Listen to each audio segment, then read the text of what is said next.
네, 오늘은 교회를 위한 구약성경 7번째 시간 구원과 내세라는 주제로 말씀을 살펴보도록 하겠습니다.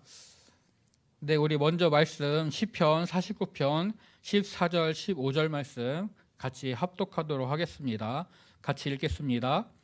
그들은 양같이 소홀에 두기로 작정되었으니 사망이 그들의 목자일 것이라. 정직한 자들이 아침에 그들을 다스리리니 그들의 아름다움은 소멸하고 수월이 그들의 거처가 되리라. 그러나 하나님은 나를 영접하시리니 이러므로 내 영혼을 소홀의 권세에서 건져내시리로다. 아멘. 네, 먼저 이제 구원이라는 주제를 살펴보도록 할 텐데요. 이 구원이라는 용어는 이동을 전제로 하고 있습니다. 이동이라는 표현은 이제 변화라고 또 표현할 수도 있을 텐데요.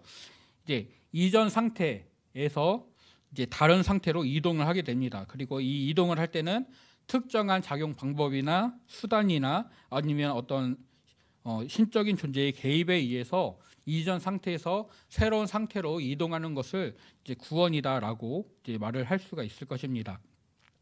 여기에는 이제 등가성이 필요하게 되는데요. 이제 A라는 상태에서 C라는 상태로 이동을 하게 될 때는 B라는 작용 요인이 존재하게 되는데, 이 B라는 작용 요인이 A에서 C로 이동하는 데 필요한 정당한 대가를 지불을 해야지만 이것이 완벽하게 이동을 할 수가 있습니다. 이제 우리들은 구원을 이제 예수님의 죽으심을 통해서, 이제 특별히 예수님의 죽으심과 부활을 통해 이제 우리의 죄를 속죄하시고 또 우리를 의롭다 하시는 그 칭의의 사역을 통하여서 죄라는 하나님과의 단절된 상태로부터 벗어나서 이제 하나님의 나라로 영원히 지속되는 하나님과의 교제로 들어가게 하는 것이 이제 구원이다라고 우리는 이해할 수 있습니다. 그런데 이스라엘이 경험했던 하나님의 구원은 죄에서의 구원이라기보다는 어떤 상태에서 하나님의 백성이 아니었던 자들이 이제는 하나님의 언약을 통해 하나님의 백성으로 이제 변화되는 것들을 이제 이스라엘 백성들이 경험했던 구원이다라고 이 책에서는 이제 정의를 하고 있습니다. 그래서 이제 이스라엘 백성들이 경험했던 구원을 출애굽과 이제 바벨론 포로에서 돌아오게 되는 그 유배로 두 가지로 이제 얘기를 하는데요. 그들의 이전 상태는 이제 애굽의 노예였거나 아니면 바벨론의 포로인 그런 상태였습니다. 그런데 거기서 하나님의 표적과 기사를 통해서 또 광야에서 하나님이 보호하시고 인도하시는 것을 통해서 또 이제 가나안 땅을 여호수아를 통해 가나안 땅을 정복할 때 하나님이 그들과 함께 하시고 그 전쟁을 수행하시는 것들을 통해서 그들이 이제 하나님의 약속하신 땅 가나안 땅에 들어가게 되고 거기에서 하나님의 거룩한 백성으로 살아가게 됩니다. 이것이 이스라엘이 경험했던 첫 번째 구원, 출애굽의 구원이었고요. 두 번째 구원은 바벨론의 포로로 잡혀갔던 백성들이 하나님께서 이제 이사야 선지자를 통해서 예언하셨던 고레스 왕의 칙령에 통해서 이제 그러니까 하나님의 섭리를 통해서 그들이 다시 가나안 땅으로 돌아오게 되고 회복의 땅으로 돌아오게 되고 그곳에서 다시금 하나님이 새 언약을 맺으셔서 하나님은 그들의 하나님이 되시고 그들은 다시 하나님의 백성이 되는 그 관계로 들어가게 되는 것이 그들이 두 번째로 경험했던 구원입니다. 이제 고대 근동에서 이제 특별히 메소포타미아 지역과 이제 애굽에서 이제 구원을 살펴보게 될 텐데요. 메소포타미아에서 그러니까 고대 근동에서는 이전 상태, 그러니까 처음의 상태를 질서가 없는 무질서한 상태로 이제 생각을 합니다. 그리고 이제 그들이 변화되어서 나아가는 상태, 구원을 받게 되는 상태를 이제 질서가 세워지는 질서의 재확립으로 보고 있는데요. 이제 메소포타미아 지역에서는 개인이나 공동체가 경험하는 무질서가 그들의 이전 상태였습니다. 그런데 신을 섬기는 제의를 통하여서 그들이 이제 안정되고 균형 잡힌 삶을 살아가게 되는 것이죠. 이것을 구원으로 이해를 하였습니다. 또 이제 애굽은 이제 마하트라고 표현되는 이제 진실과 정의를 나타내는 단어가 이제 마하트인데요. 이 마하트가 없는 상태가 이전의 상태였고 이제 그들이 이제 마하트가 회복되는, 마하트가 세워지는 상태로, 진실과 정의가 세워지는 상태로 나아가게 되는 것이 구원이다라고 생각을 하였습니다. 그런데 이렇게 이제 마하트의 부재에서 마하트의 회복으로 나아갈 때에는 그들의 어떤 이제 부적이라든지 주문을 사용하는 그런 마술적인 행위들에 의해서 이렇게 나아가게 되었습니다. 이 마하트라는 말은 고대 근동에서 이제 볼 수 있었던 이제 보응의 원리라고도 이해를 할 수가 있는데요. 그러니까 선한 일을 한 사람은 이제 보상을 받고 악한 일을 한 사람은 징벌을 받는다라는 그런 보응의 원리로도 이해를 할 수가 있을 것입니다. 이제 신들이 추구하는 이상이 이 마하트였다라고 얘기를 하게 되는데요. 특별히 이집트에서는 이 마하트를 담당하는 여신이 있었습니다.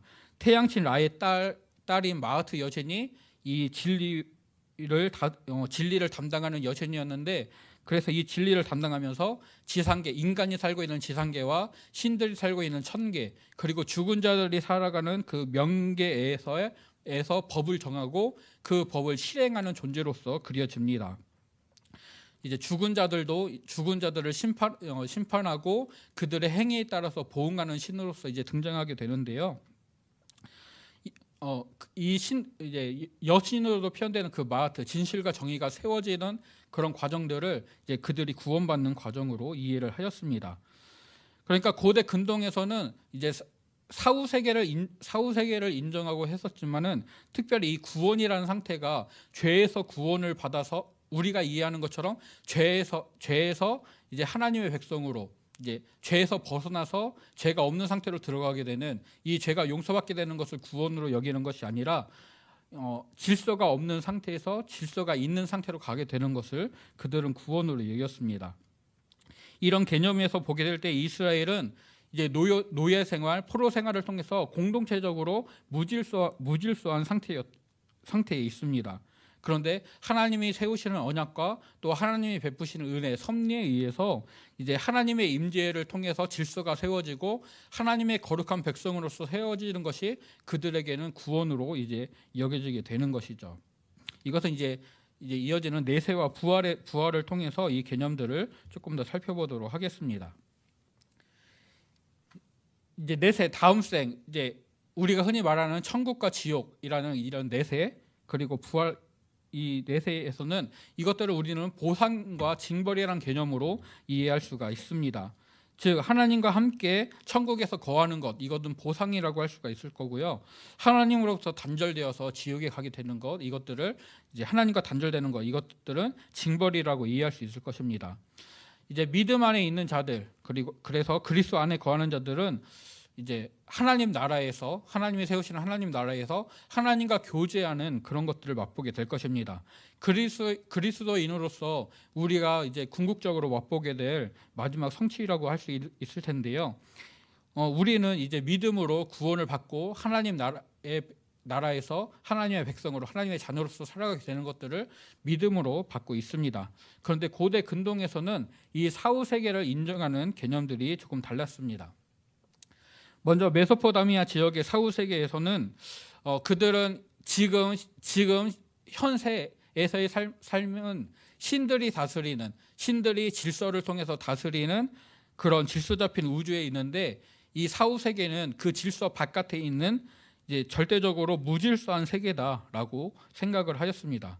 즉, 이 땅에서는 신을 통해서 세워진 질서가 있지만 이제 사후 세계에는 그런 신들도 없고 질서가 없다라는 개념으로 이해를 하게 되는 것이죠. 즉, 그들은 이제 신들과 인류가 우주적 공생관계, 그러니까 신은 인간을 돌보고 인간은 신의 필요를 채워주는 관계로 이해를 했었는데, 죽은 사람들이 과연 신을 돌볼 수 있는가라고 했을 때 그들은 죽은 사람은 신을 돌볼 수 없다. 그러니까 신들은 죽은 이들을 신경 쓰지 않는다, 관심이 없다라고 생각을 하였습니다. 이제 길가메스 서사시라든지 이제 메소포타미아 지역에서 발견되는 고대 근동의 책들을 살펴보면은 사후 세계에서는 음식이 생산되지 않는다라는 것을 많이 강조한다고 합니다. 즉, 음식이 생산이 되어야 되지만 그 음식을 제의로 들여서 그 음식들로 신들의 필요를 채워주게 될 것인데, 그 음식이 생산되지 않으니까 신들의 필요를 채워줄 수 없는 것이죠. 그러니까 죽은 자들은 신들의 필요를 채워줄 수도 없고 신들을 돌볼 수도 없고 그러니까 신들에 대해서 관심도 갖지 않게 되는 거고요. 신전도 없고 우상도 없고 신에게 제공할 음식이 없는, 그러니까 신과 단절된 상태. 그래서 그곳은 무질서한 상태다라고 이해를 하였습니다. 그래서 죽은 자들은 관심 밖의 사람들이었고요. 살아있는 사람들의 세계, 이 땅에서의 세계에서 작동하던 우주적 공생관계는 이제 죽음 이후에는 이제 없어진다라고 생각을 하였습니다. 즉 그들에게 사후 세계는 아무런 꿈이나 소망이 없는 그저 허무한 아무런 기대가 없는 그런 세상일 뿐입니다.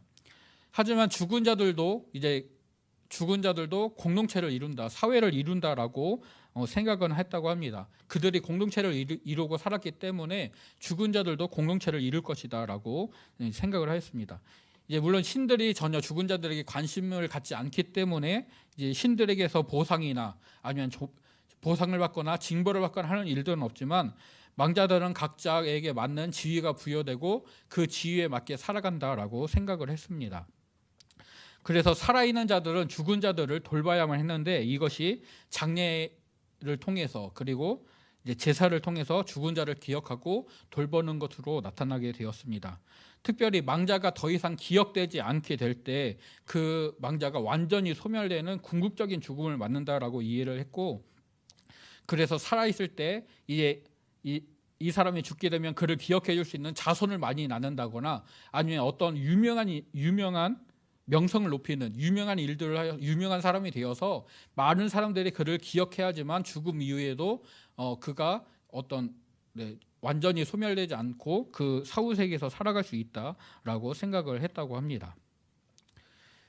이집트의 사후 세계, 애굽의 사후 세계는 조금 다릅니다. 그들은 그러니까 메소포타미아 지역은 신들과의 관계가 끊어지는 그런 세상으로 이해를 했는데 이집트에서는 현실 세계가 연장이 된다라고 이해를 했습니다. 그래서 이 땅에서 살아갔던 사회적 신분이나 생활 방식이 그대로 유지가 된다라고 이해를 했고요. 또 그래서 죽음을 맞게 된 육체는 애굽에서는 이제 육체를 구성할 때 생명의 힘이라는 카와 인격이라는 바가 이제 합쳐져서 이제 사람이 구성이 되어지는데 죽음을 맞은 육체가 다시 생명의 힘을 나타내는 카와 인격을 뜻하는 바와 재결합을 하게 되고 그 이후에 이제 공동체를 이루어서 그 땅의 이제 사후 세계에서 살아간다라고 이해를 했습니다. 그리고 이집트에서도 마찬가지로 살아있는 자들은 제의를 통해서 제사를 통해서 장례를 통해서 이제 죽은 자들에게 음식을 제공함으로써 죽은 자들이 사후 세계에서도 그런 삶을 살아가고 자기의 자리를 유지할 수 있도록 그렇게 음식을 제공해야만 했습니다. 그래서 특별히 왕족은 죽어서 왕의 신분을 유지하거나 아니면 신과 같은 지위를 얻게 되는, 그래서 고귀한 신분을 얻게 되는 것으로 이해를 했고요. 일반 백성들은 죽으면은 주시아 세계를 다스리는 오시리스 신을 위해서 봉사한다, 계속해서 노동을 해야 된다, 죽음 이후에도 노동을 해야 된다고 생각을 했다고 합니다. 그들의 노동은 살아있는 자들의 땅, 그러니까 애굽 땅을 비옥하게 만들어주기 위한 노동이었고요. 그래서 이제 사람들은 이제 자기가 죽을 때에 자기 무덤에 우샤부티라는 인형을 함께 묻어달라 해서 자기 대신에 그 인형이 노동을 대신할 수 있도록 그 인형을 이제 넣어달라고, 이제 인형을 대신 넣어서 죽은 자를 대신해서 노동을 이제 하겠다고 합니다. 그래서 이제 이집트의 역사를 상이집트, 중이집트, 하이집트 세 시대로 구분을 하게 되는데요. 이제 고대 시대, 상이집트 시대에서는 이제 이 우샤부티라는 인형을 하나나 많으면 10개 정도를 넣고 이제 매장을 했었는데 이것이 이제 중이집트나 하이집트 시대로 오게 되면은 막 500개, 1000개 이렇게 많은 것들을 넣어서 그 죽은 자는 계속해서 안식을 그러니까 죽은 자가 감당해야 될 그런 노동이나 이런 것들에서 완전히 자유로워진 상태가 되도록 안식을 취하고 그 인형들이 노동을 대신하도록 그 인형들을 이제 무덤에 많이 넣었다고 그렇게 말을 하고 있습니다. 그래서 이제 이것을 정리하면은 고대인들은 사후 세계를 공동체 그리고 사회로 인식을 하였습니다. 즉 신들과 관계가 있든 없든 간에 일종의 사회로 묘사를 하여서 지상의 상황을 유지하거나 아니면 이상적인 사회가 되는 것으로 기대를 하였고요. 또 이제 자신의 행위라든지 아니면 신들의 심판에 의해서 그들의 망자의 지위가 결정이 되었고 그 지위에 맞게 살아간다라고 생각을 하였습니다. 또 공동체에 속하여서 생활을 한다고 생각을 하였고요. 각자에게 맞는 그러니까 이전 생에서의 지위라든지 아니면 새로운 지위가 그들에게 부여된다라고 얘기했습니다. 그런데 이제 죽은 사람은 매장을 통해서 이제 사후 세계에 진입을 하게 되고 또 이미 죽은 자들의 그 공동체에 참여를 하게 됩니다. 그러니까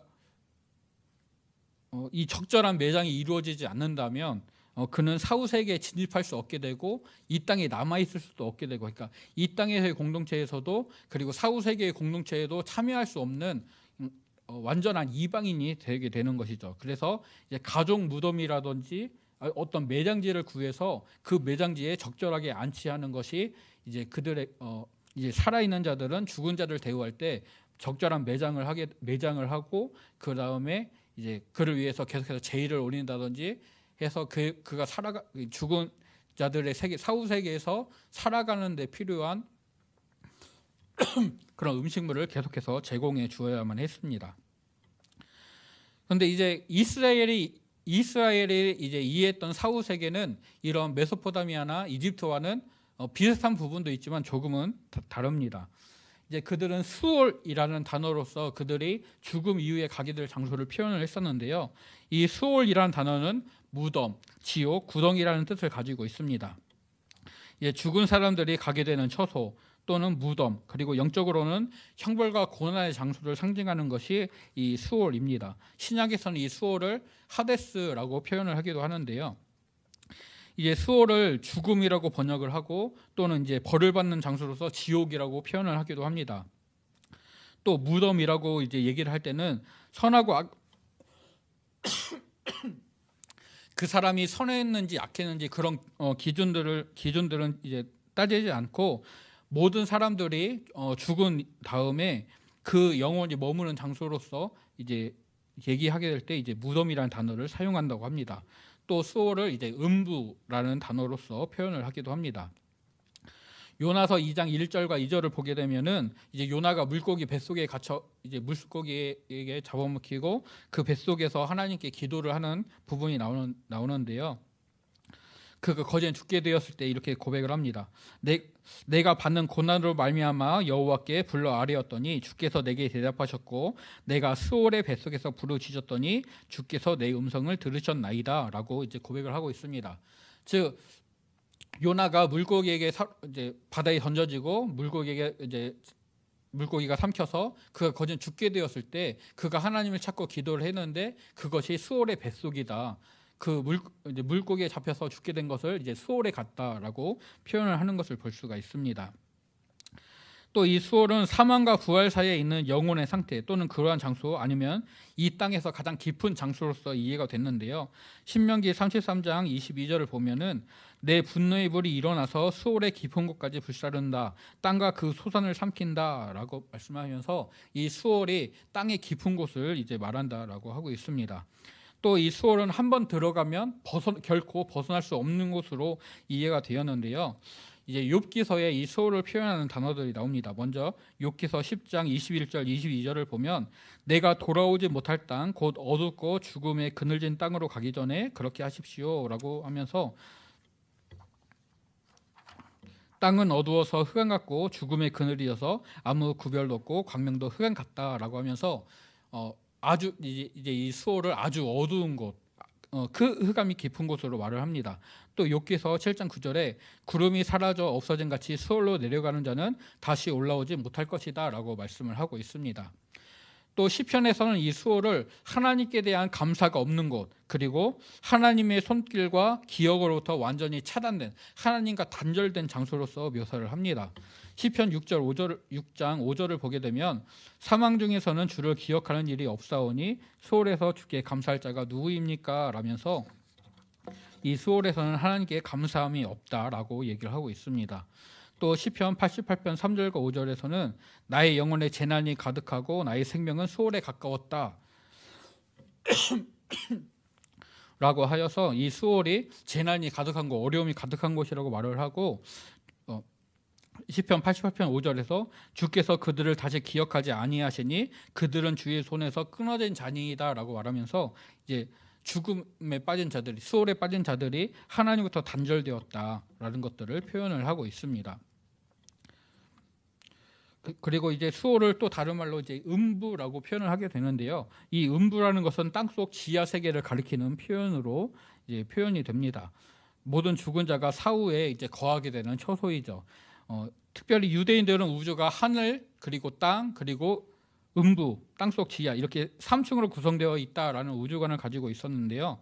이 중에 음부는 지하의 어두운 곳, 그리고 소리도 없고 적막한 곳, 그리고 잊혀진 망각의 처소이고, 음부에 들어간 자는 되돌아올 수 없다. 그래서 욥기서에서 봤던 것처럼 죽은 수월에 간 자들은 되돌아올 수 없다라고 이해가 되었습니다.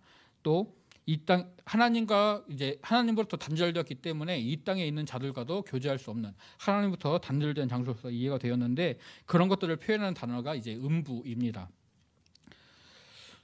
그래서 이제 이스라엘 백성들은 죽은 이후에 일단 수월에 가게 되고, 거기에 이제 그 이후에 그들의 행방이 결정된다라고 이제 볼 수가 있는데요. 이제 악한 자들은 수월에, 이제 하나님부터 단절된 수월에 계속해서 거주하게 되고, 이제 정직한 자들, 하나님의 말씀에 따라서 살았던 거룩한 삶을 살았던 자들은 하나님이 수월에서 건져주시고 하나님과 함께하는 그런 것들이 기대가 되었습니다. 이런 것들이 표현되는 구절들이 있는데요. 그러니까 이스라엘이 하나님과의 임재와 교제를 기대했던 구절들이 이제 총 3가지로 표현할 수가 있습니다. 먼저 시편 11편 7절과 17편 15절에 있는 그의 얼굴을 뵙는다라는 표현들이 나옵니다. 시편 11편 7절에서는 여호와는 의로사 의로운 일을 좋아하시나니 정직한 자는 그의 얼굴을 배우리이다 하고요. 시편 17편에서는 나는 의로운 중에 주의 얼굴을 배우리니 깰 때에 주의 형상으로 만족하리이다라고 표현을 하고 있습니다. 여기서 이제 보다라는 말은 이제 히브리어로 하자라는 단어가 쓰였는데요. 이것은 살아있는 자들이 하나님을 보고 하나님의 은혜를 경험하게 되는 것들을 표현하는 단어라고 합니다. 이것이 처음 사용되었을 때가 출애굽기 24장 11절에서 이제 하나님께서 모세와 아론과 그의 아들들과 70장로들을 시내산의 중턱으로 올라오게 하시고, 그곳에서 하나님 앞에서 이제 떡을 먹고 마시게 떡과 음식을 먹고 마시게 하시는데요. 그때 하나님께서 이스라엘 자손들의 존귀한 자들에게 손을 대지 아니하셨고 그들은 하나님을 뵙고 먹고 마셨다라고 표현하는데, 이때 하나님을 배웠다라고 할 때 이 하자라는 동사, 보다라는 동사가 사용이 되었습니다. 즉 이제 하나님을 뵙고 하나님의 은혜를 누리게 되는 자들이 이제 자들의 상태를 말할 때 이 동사가 사용되었는데, 시편에서 말하는 그것들을 통하여서 이제 하나님을 뵙게 되는, 그래서 하나님의 은혜를 잊게 되는 것들을 표현을 하였고요. 또 이 하나님을 뵙는다라는 것이 이스라엘에서는 성전에서 이루어지는 일로 이해가 됐었습니다. 그래서 시편 27편 4절을 보면 내가 여호와께 바라는 한 가지 일 그것을 구하리니 곧 내가 내 평생에 여호와의 집에 살면서 여호와의 아름다움을 바라보며 그의 성전에서 사모하는 그것이라 라고 말씀을 하고 있습니다. 또 다윗이 사울 왕에게 쫓길 때에 그 사울 왕이 다윗을 추격하였고, 그 사울 왕과 대화하던 부분에서 내가 이스라엘 백성들에서 쫓기고 그들이 이르기를 너는 가서 다른 신들을 섬기라고 온 나라를 쫓아내어서 하나님의 기업에 참여하지 못하게 하고 있습니다 라면서 자신이 이제 이스라엘 땅에 들어갈 수 없고 그래서 하나님의 성전에 갈 수도 없고 하는 자신의 상태를 토로하는 것들을 볼 수가 있습니다. 또 요나는 이제 그가 이제 물속의 뱃속에서 기도할 때 내가 주의 목전에서 쫓겨났을지라도 다시 주의 성전을 바라보겠습니다라고 기도를 하면서 이제 하나님의 성전을 바라보고 그 성전을 바라보는 것을 통해서 하나님과 다시금 연결되기를, 하나님을 뵙기를 사모하는 표현들을 하고 있는데요. 이것을 통해서 하나님의 얼굴을 뵙기를 원합니다라는 표현들이 이제 하나님의 임재를 구하는 그런 표현들로, 그런 것들을 기대하는 표현들로 볼 수가 있습니다. 또 수월에 버리지 아니하시며라는 표현이 있는데요. 시편 16편 10절을 보면 주께서 내 영혼을 수월에 버리지 아니하시며 주의 거룩한 자를 멸망시키지 않으실 것이니라라고 하여서 영혼을 수월에 버린다라는 것은 그가 멸망한다, 즉 하나님의 임재로부터 단절된다라는 것을 표현하고 있습니다. 그런데 시편 49편 15절에는 하나님이 나를 영접하시리니 내 영혼을 수월의 권세에서 건져내시리다 라고 말씀하여서 하나님이 수월에서 건져내시는 것, 하나님이 수월에서 건져내시는 것은 이제 우리가 생각하는 이제 구원의 개념이기도 한데요. 그러니까 이스라엘 백성들은 이제 죽은 자들이 수월에 거하게 되지만 이제 정직한 자들, 하나님의 이제 사랑을 받은 자들은 그 수월에서 건짐을 받고 하나님과 함께하게 되는 것들을 이제 기대를 하였습니다. 또 시편 30편에서도 여호와여 주께서 내 영혼을 수월에서 끌어내어 나를 살리사 무덤으로 내려가지 아니하게 하셨나이다라는 표현을 통해서 하나님의 구원을, 하나님이 이제 건져주시는 것들을 기대를 하고 있습니다. 또 이제 영접하신다라는 표현이 있는데요. 시편 49편 14절 15절을 저희가 오늘 말씀으로 읽었던 구절을 보게 되면 하나님이 나를 영접하시리니 내 영혼을 수월의 권세에서 건져내신다, 즉 하나님이 나를 받아주신다라고 표현을 하고 있고요. 또 시편 74편 23절 24절에서는 주의 교훈으로 나를 인도하시고 후에는 영광으로 나를 영접하실 것입니다. 내가 항상 주와 함께하니 주께서 내 오른손을 붙드셨습니다 라고 표현을 하고 있습니다. 즉 하나님이 영접해 주시는 것, 하나님이 받아주시는 것들을 기대하였는데요. 이것과 비슷한 표현들이 이제 데려가신다라는 표현이 있습니다. 창세기 5장에서 에녹이 하나님과 동행할 때 하나님이 그를 데려가셨다. 또 이제 엘리야가 이제 회오리 바람을 타고 하늘로 올라가는 부분에서도 이 데려가신다라는 표현이 되었는데요. 그런데 이제 에녹과 엘리야가 하늘로 올라가게 될 때 하나님이 데려가시고 이제 하늘로 올라간다는 표현을 할 때 하나님이 정확히 그 장소가 어디인지, 그러니까 하늘로 올라간다는 표현이 있지만 이것이 이제 구약 성경에서는 하나님이 어디로 영접을 하시는지 또는 어디로 데려가시는지 명확하게 표현되지는 않았습니다. 그 장소는 명확하게 표현되지 않았지만 하나님이 데려가시는 것을 통해서, 하나님이 영접하시는 것을 통해서 하나님과 함께하게 된다. 그러니까 이 땅에서 하나님의 임재를 누리고 하나님의 거룩한 백성으로 갔었는데 죽음 이후에도 그렇게 거룩하게 살아갔던 자들, 하나님의 거룩한 백성으로서 하나님의 기뻐하시는 삶을 살았던 자들이 하나님이 수월에서, 그러니까 죽은 자들이 거처하는 하나님부터 단절된 장소 수월에서 건져내시고 그들을 받아주셔서 영접하셔서 그들과 하나님이 함께 하시는 것들이 기대가 되었습니다. 그런데 이 장소, 그러니까 우리가 생각하는 천국이라든지 그런 개념들은 등장하지 구약 성경에서 이제 보여지지는 않습니다. 그다음에 이제 구약 성경에서 이제 부활이란 개념을 이 저자는 부활이란 개념을 찾기가 어렵다라고 표현을 하였는데요. 이제 개인이 죽음에서 삶을 회생하게 되는 것이나 아니면 한 민족이 소멸당할 위기에서 건짐을 받아서 다시 이제 생존하게 되는 그런 표현들은 있다. 하지만 우리가 생각하는 것처럼 이제 우리가 예수님의 부활처럼 이제 부활하게 되는 것들은 구약 성경에서는 찾을 수가 없다라고 얘기를 하는데요.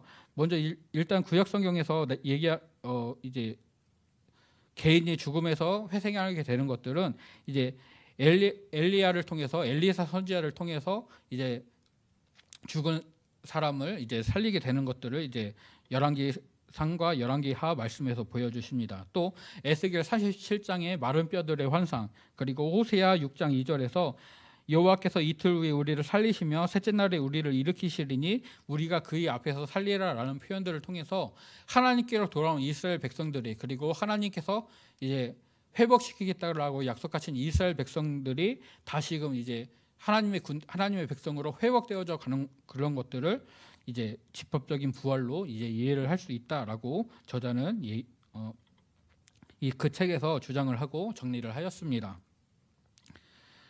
네, 오늘 말씀을 통해서 정리를 해보자면은 고대 근동에서의 구원 개념은 질서가 세워져 가는 과정입니다. 즉 질서가 결여된 무질서한 상태에서 벗어나서 질서가 재확립되는 상태로 이동하는 것이 구원으로 그들은 이해를 하였습니다. 그리고 이스라엘 백성들은 노예 포로 상태였던 공동제정 무질서 상태에서 벗어나서 하나님의 임재를 누리는 거룩한 백성의 상태로 이동하게 되는 것, 이것을 구원으로 이해를 하였고요. 이 구원은 하나님의 언약 그리고 하나님이 베푸시는 섭리, 그 은혜로서 이것들이 이루어지게 되었습니다. 즉 하나님이 베푸신 은혜를 통해서 그들은 하나님의 임재를 누리는 거룩한 백성이 되었고, 그 거룩한 백성으로서의 합당한 삶이 살아가게 될 것들이 요구되어졌죠. 그런데 이제 이것들이 이제 바벨론 포로 이후에는 하나님의 임재를 누리는 거룩한 백성으로서 살아가야 되는 삶이 강조되다 보니까 그들은 하나님의 언약, 율법을 준수하는 것, 그리고 특별히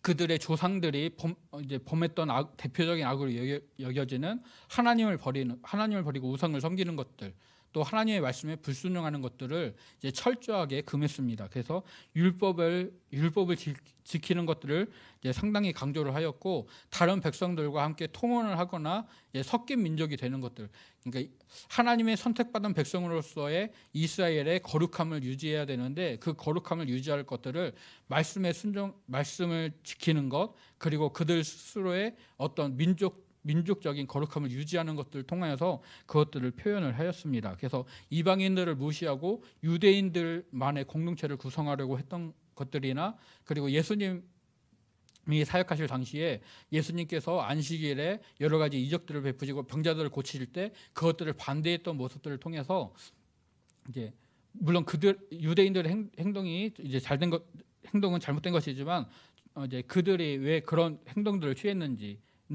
이제 이해할 수가 있는 것이죠.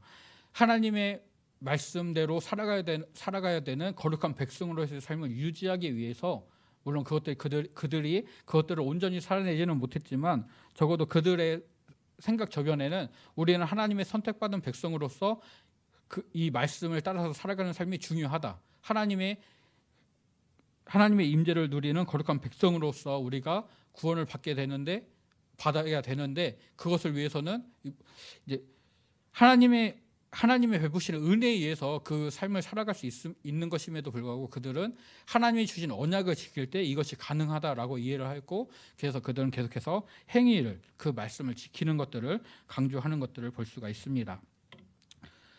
또 이제 고대 근동에서는 이제 사후 세계를 공동체와 사회로 인식을 하고 또 그렇게 그런 것들을 기대를 하였습니다. 그래서 이제 신과의 접점이 없는 무질서의 세계 또는 질서가 세워져 있는 현실 세계 연장으로 이제 메소포타미아와 이집트에서 이제 애굽에서 이해를 하였었고요. 이 매장을 통해서 사후 세계에 진입을 하게 되고 망자들의 공동체에 속하게 됩니다. 그리고 망자들은 그 사후 세계에서 각자에게 맞는 사회적인 지위를 새로운 지위를 부여받거나 아니면 현실에서의 지위가 연장된다고 이해를 하였습니다. 이제 이스라엘은 죽은 자가 스올에 내려간다라고 생각을 하였고, 그 스올은 하나님의 임재와 교제가 끊어지는 장소, 하나님과 단절되는 장소였습니다. 그래서 그 중에서도 거룩한 자들, 죽은 자들 중에서도 이제 거룩한 자들, 즉 말씀에 순종하고 하나님이 주신 신분과 정체성에 맞게 살아간 사람들은 이제 수월에서 건짐을 받아 하나님의 임재를 누릴 것들이 기대가 되었습니다. 즉 유대인들은 자신들의 행함을 통해서 자신들의 율법을 준수하는, 그리고 하나님 말씀에 순종하는 그런 모습들을 통해서 이제 수월과 음부, 하나님과의 단절된 상태에서 벗어나 하나님의 임재로 들어간다라고 믿었기 때문에 그들은 계속해서 율법을 지키는 행위들을 강조를 했던 것들을 볼 수가 있습니다. 또 개인적인 죽음에서의 소생은 있었지만 믿음 안에서 죽은 자가 부활할 것들이 기대되는 표현들은 등장하지 않습니다. 즉 우리 이제 부활이라는 개념들은 우리 이제 구약에서보다는 오히려 신약에서 예수님 이후로 신약에서 이제 등장을 하게 되고 이제 우리의 믿음의 근간이 되는 것이죠. 고린도전서 15장 20절부터 22절에서는 그래서 그리스도께서 죽은 자 가운데서 다시 살아나사 잠자는 자들의 첫 열매가 되셨다라고 말씀을 합니다. 사망이 한 사람으로 말미암았으니 죽은 자의 부활도 한 사람으로 말미암는도다. 아담 안에서 모든 사람이 죽은 것 같이 그리스도 안에서 모든 사람이 삶을 얻으리라라는 말씀을 통해서 예수님께서 이제 잠자는 자들의 첫 열매, 죽은 자들이 부활할 것들의 첫 열매가 되셨고, 그 이후에 예수님을 믿는 자들이 그 믿음 안에서 부활하게 될 것들을 말씀은 우리에게 분명히 성경은 우리에게 분명히 말씀을 하고 있습니다. 네, 이제 오늘 말씀을 통해서 이제 고대 근동에서의 구원 개념 그리고 그들의 내세관들을 살펴보았는데요. 이제 고대 근동의 사람들은 이제 차치하고 이제 이스라엘 백성들이 이제 이해했던 것은 하나님의 임재를 유지하느냐, 하나님의 임재에서 떨어지느냐라는 관계로서 그들의 구원이나 아니면은 그들의 내세, 부활 같은 개념들을 그들의 사후 세계의 개념도 하나님의 임재가 유지되느냐 아니면 거기서 떨어지느냐로 이해를 했던 것을 볼 수가 있습니다. 즉 하나님이 세우시는 언약을 통해 하나님의 약속 땅에 들어가서 하나님의 백성으로 살아가게 되는 것이 출애굽을 통한 하나님의 구원이었고, 바벨론 포로로 잡혀갔던 백성들이 하나님의 약속과 섭리에 의해서 다시금 회복되어서 그 땅으로 돌아가 하나님의 백성으로 새 언약을 통해 하나님의 백성이 다시금 되는 것이 하나님의 또 다른 구원이었습니다.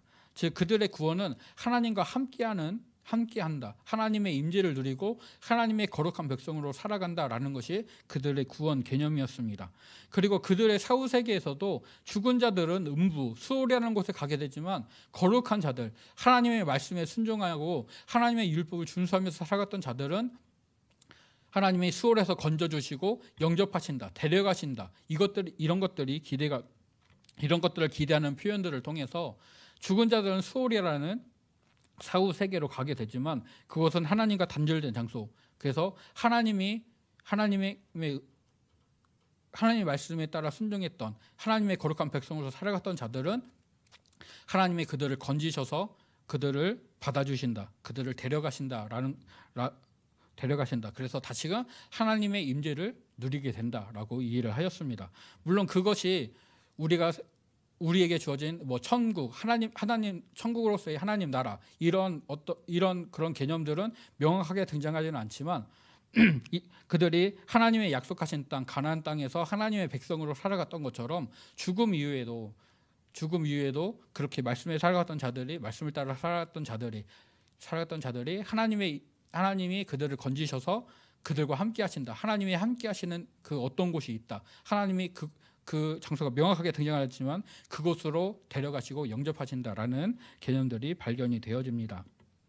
즉 이스라엘 백성들에게는 하나님의 임재가 가장 중요한 부분이었고, 그 임재를 누리기 위해서 율법을 지키고 거룩한 하나님의 백성을 임재를 유지하게 될 때 임재를 유지하여서 거룩한 백성으로서 살아가게 되는 것이었죠. 그래서 그들의 역사를 통해서 물론 그들이 수많은 실패들을 우리에게 보여주고 있지만 그들이 율법을 내세우고 그리고 하나님의 선택받은 백성이다, 하나님의 선민이다라는 그런 특권 의식들을 가지고 살아갔던 것들은 그렇게 하나님의 임재를 누리는 백성, 하나님의 임재를 누리는 하나님이 선택하신 거룩한 백성이라는 그들만의 어떤 정체성을 가지고 살았기 때문에 그들이 그런 율법을 강조하고 그것들을 준수하는 그런 모습들을 볼 수가 있죠.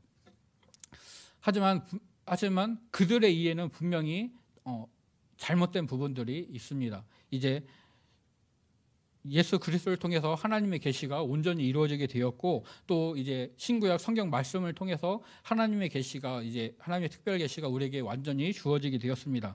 이 말씀을 통해서 성경은 우리에게 어떤 율법의 행위라든지 이런 것들을 통해서 구원이나 부활이나 이런 것도 이루어지는 것이 아니라 오직 하나님의 은혜로 그 믿음에 의해서 우리가 구원을 받는다. 그리고 예수님의 그 십자가 예수님께서 십자가에서 이루신 사역을 통해서 우리가 구원을 받고 우리 또한 예수님의 부활하신 것처럼 우리 또한 부활하게 된다는 것들을 분명히 말씀해주고 있습니다. 이스라엘 백성들이 인지하였던 것처럼 우리 또한 하나님 나라의 백성으로서 하나님의 임재를 누리는 그 상태로서 나아가게 될 것은 분명하지만 그 작동하는 원리는 다른 것이죠. 이스라엘 백성들은 하나님의 은혜에 의해서 그들이 선택을 받았고 하나님의 은혜에 의해서 그들이 회복되었고 하나님의 백성으로 살아갈 수 있게 되었음에도 불구하고 그 하나님의 은혜는 제쳐두고 내가 행해야 되는 하나님이 주신 율법, 하나님이 주신 언약, 이것을 내가 지켜야 된다. 그 행위에 강조점을 두고 거기에 집중을 하였습니다. 물론 구원받은 자들이 하나님의 말씀을 따라 순종하고 그 믿음의 삶을 살아가는 것, 경건의 유익을 얻기 위하여 그 경건의 훈련들을 하고 그 경건한 삶을, 거룩한 삶을 살아가는 것들은 중요합니다. 그러나 그 거룩함을 받게 되는 것, 그 경건의 삶을 살아갈 수 있는 것 또한 하나님이 내게 주신 은혜, 하나님이 내게 주신 믿음 때문에 그것들이 가능하다는 것들을 우리는 분명히 인식해야 될 것입니다. 결국 하나님의 은혜로 하나님이 나를 선택해 주셨기 때문에, 하나님이 나에게 구원을 선물로 주셨기 때문에 우리는 예수 그리스도의 죽으심, 그 은혜로 말미암아 하나님의 거룩한 백성이 되었고 하나님의 임재를 누리는, 하나님의 말씀을 따라 살아갈 수 있는 그런 존재로 우리의 상태가, 신분이 변화되었습니다. 죄인이었는데 하나님의 자녀로, 하나님의 백성으로 우리의 신분이 변화된 것이죠. 예수 그리스도의 죽으심과 예수 그리스도의 부활을 통하여서 이것들이 분명히 이루어졌습니다. 이 구원에는, 이 하나님의 은혜에는 나의 노력이 요만큼도 들어가지 않습니다. 구원받은 이후에 그 은혜에 감사하면서 하나님 말씀에 순종하고 하나님 말씀을 따라가는 그 믿음의 삶은 분명히 필요하지만 이 믿음의 삶 때문에 내가 구원을 받는 것은 아닙니다. 하나님이 나에게 구원을 선물로 주셨고 그 이후에 내가 그 믿음의 삶을 살아가야 되는 것이죠. 이 논리적인 순서 관계를 분명히 기억하시면서 하나님의 임재를 온전히 누리는, 하나님이 나와 함께 하신다, 하나님이 나를 선택하셨고 나를 하나님의 거룩한 백성으로 살아갈 수 있도록 도우신다라는 것들을 분명히 인식하고 하나님의 임재를 구하면서 하나님이 기뻐하시는, 하나님이 원하시는 그 믿음의 삶을 살아가는 저와 성도님들이 되시기를 간절히 소원하고 축복합니다.